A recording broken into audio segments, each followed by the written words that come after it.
is Thomas Frank in danger of losing the Tottenham fan base?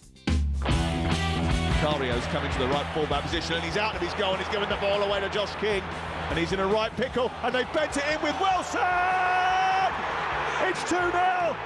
Vicario with an absolute howler! A lot of Spurs fans off their seats berating the goalkeeper, and when they took the centre he was getting dog's abuse, and he is now. He's getting booed every touch. Didn't like the way the fans reacted, didn't like that they booed at him. For me, that can't be true Tottenham fans. They should back the players throughout 90 minutes, no matter what. I can't have Thomas Frank coming out and saying that the fans shouldn't be booing. Going to watch that garbage every single week. What is it you expect them to do? Get a pat on the back when you're 2-0 down to a rather average Fulham side this season? Yeah. Are you expecting to be rewarded for that? They used to call the fans, didn't they, the 12th man, and obviously they're working now for the opponent. We've got every right to do them. What do you want us to do? We're sitting there watching a flipping horror show. You can't start telling fans how to feel and stuff, especially when you pay hard-earned money, and Spurs is expensive to go and watch. Thomas Frank coming out and blaming fans, right? He needs to pipe down, and he needs to be very careful. Well, he didn't pipe down. Instead, he was asked if his comments could damage his relationship with the fans. I don't know.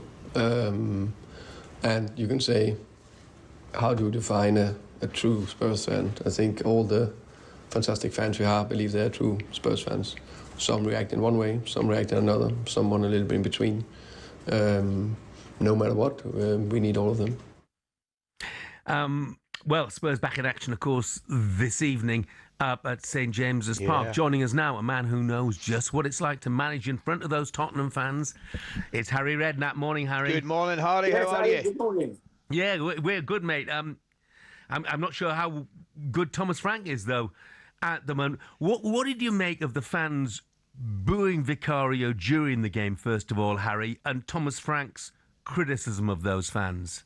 Well, obviously it's not nice, Jeff, when you're a player, you know, and you go behind. I know it was a soft, bad goal to give away, but you certainly, you know, the fans react. They obviously they're disappointed, but it doesn't help the team, that's for sure. You know, it doesn't help the goalkeeper. You're going to make him an even bigger bag of nerves than what it was before. So, but it is difficult. You know, we always say the fans pay their money and, you know, they've got a right to their opinions. But, and as a manager, you come out probably and try to protect the player and, you know, hope that, you know, I knew when he said it that he was going to get a bit of grief over it for sure. Yeah. So, but it is difficult. As you said just now, he needs time. We can't keep, you know, Tottenham can't keep chopping managers every time they lose a few games. You know, last year the team we finished what, I don't know, 17th or whatever it was. It was apart from winning the European competition, it was a shocking season. So he hasn't got a magic wand. It takes time. They're what they are, unfortunately. They're a team arguing. I think they'll finish sort of 6th, 7th, 8th, somewhere like that this year. And they're going to have ups and downs. But at the moment, there are more downs than ups. Certainly at home, it's been disappointing. But you need to give Thomas Frank time, that's for sure. It's a funny one, Harry, because I was at their opening two games. One, the big pre-season game against PSG, where I thought they were excellent, and then the opening game against Manchester City, and I thought they were excellent up at the City as well. And they went with a really solid three across the middle of the park, Harry. They went with Paulinho and Sarr, and I think it was Bentancur, and I just think they looked a lot more solid. I know they've got one or two problems with injuries up front, but I thought that three looked really, really solid. And haven't they been playing together recently? No, I agree. I mean, that gives you a real strong base to go from, Ali, doesn't it? You know? And if you get that right in there, you know, the two centre-halves, the full-backs have been, you know, they've got plenty of options at full-back and centre-half. I didn't see it coming that they would have such a bad run. But, you know, the home form has really been disastrous. And I really felt this year they could maybe sneak into that 4th place even, you know, at the start of the year. But at the moment, it's not looking that way. But as I say, I think you've got to give you have to give them time. Look at the managers they've gone through in the last, I don't know, 10, 15. It's been incredible, you know. They've gone for, you know, Mourinho, Conte. They've had everybody there, haven't they? And it's they can't keep firing people. They have to be patient and let them get on with the job and let's see where we go at the end of the season. Well, I mentioned they play at Newcastle at St James's Park tonight. Just have a listen to what their former striker Mido told us on breakfast yesterday. any player at Tottenham that I really enjoy watching.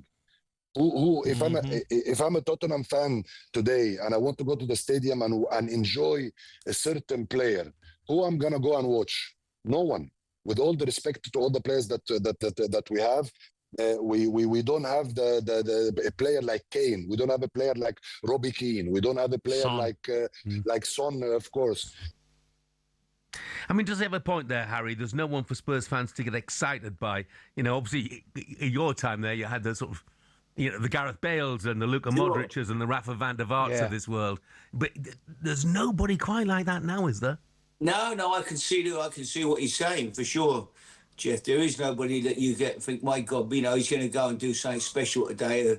You know, I had at West Ham with a Vicario, someone who would get, you know, you'd look forward to going to watch him play because he could do something special and turn a game and give you something to hang on to it, even if it don't go your way and the result doesn't work out. You've seen some special talent and skill on that day. No, I can't. I agree. You know, I do agree with that. There is nobody that you know. I'd think, well, yeah, we've got to go and watch him today because he's a bit special. They are quite. You know, they're a team that they chop and change, and as Ali said, they need to find a regular team and you know, settle the team in and start trying to get some results. But there is nobody that gets you off your seat, that's for sure. Harry, what about the big game at the weekend, mate? I want to ask you, obviously, the game at Chelsea, sending off kind of disappointed everything in terms of a spectacle. But did Chelsea just kind of give Arsenal a wee reminder there's a long way to go in this league campaign? Yeah, greatly. I thought Chelsea were excellent. You know, they've been in good form. They're going well. They're getting better. They're settled in. There's lots of new players in the summer.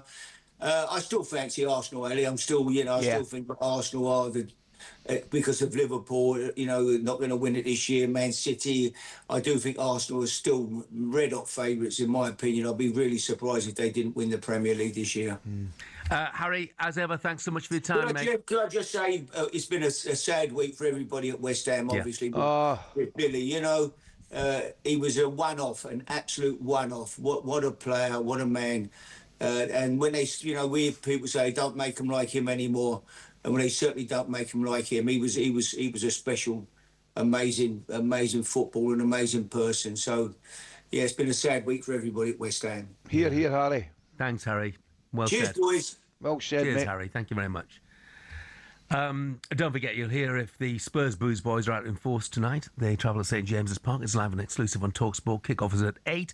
An anonymous text, and you'll realise why it's anonymous in a moment, says, Spurs fans are hilarious. The delusion those fans have is staggering. The only club in London with worse fans is West Ham. The self-entitlement and lack of self-awareness as to where they are as football clubs beggars belief. And... yeah, no name on that. Who signed that again? Yeah. Yeah. Wasn't from you, was it, Coisty? No, certainly not from me, mate. Big West Ham fan, me. Yeah. I mean, I've got another one just come through now. Get what Harry's saying about give him time, but surely he has to earn that patience by showing half-decent performances, which we haven't. Then to call the fans out is just making it a lot easier for him to be sacked by going for the fans rather than take accountability. Yeah, the performances haven't been consistent, but you mentioned Coisty.